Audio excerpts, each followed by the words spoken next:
अश्व की योनि से छूट गई थी, अश्व की योनि से, घोड़ी की योनि से माता लक्ष्मी छूट गई थी और भगवान नारायण के साथ में जाकर वापिस वैकुंठ में विराजमान हो गई थी।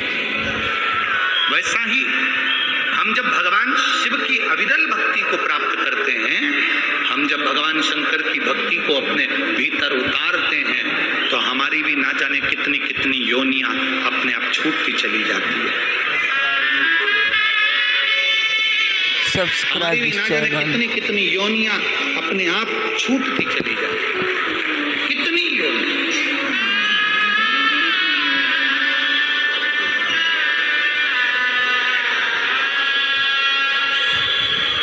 शिव महापुराण की कथा तो यहां तक कहती है, तुमरुका जी जब चंचुला देवी को शिव महापुराण की कथा सुना रहे थे, तो चंचुला देवी ने यह प्रश्न खड़ा करा था तुमरुका जी के सामने।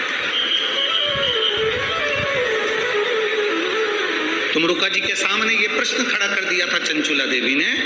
तुमरुका जी से कहा था, तुमरुका जी, मेरा पति तो प्रेत योनि में चले गया, मेरा पति बिंदु तो प्रेत योनि में पड़ा हुआ है। आप जो कथा कर रहे हैं, क्या मेरे पति को वो कथा का फल मिलेगा? शिव महापुराण की कथा कहती है।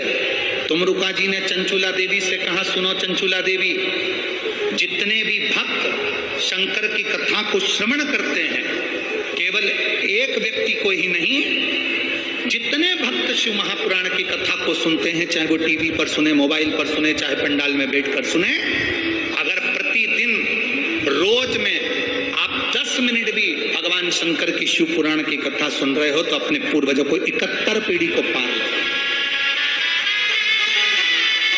71 पीढ़ी को पार कर दो अगर शिव तत्व की कथा को सुनो।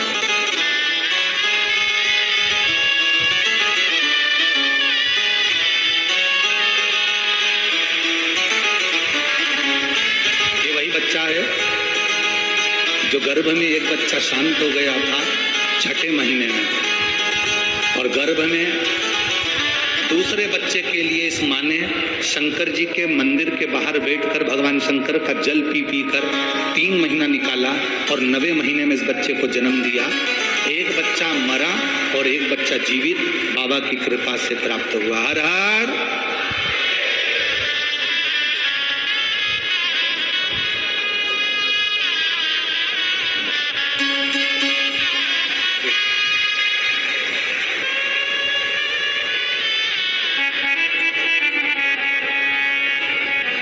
शिव की उपासना। जब हम उसके भरोसे रहते हैं तो जीवन का एक आनंद ही होता है। इसीलिए कहते हैं, हम तो बाबा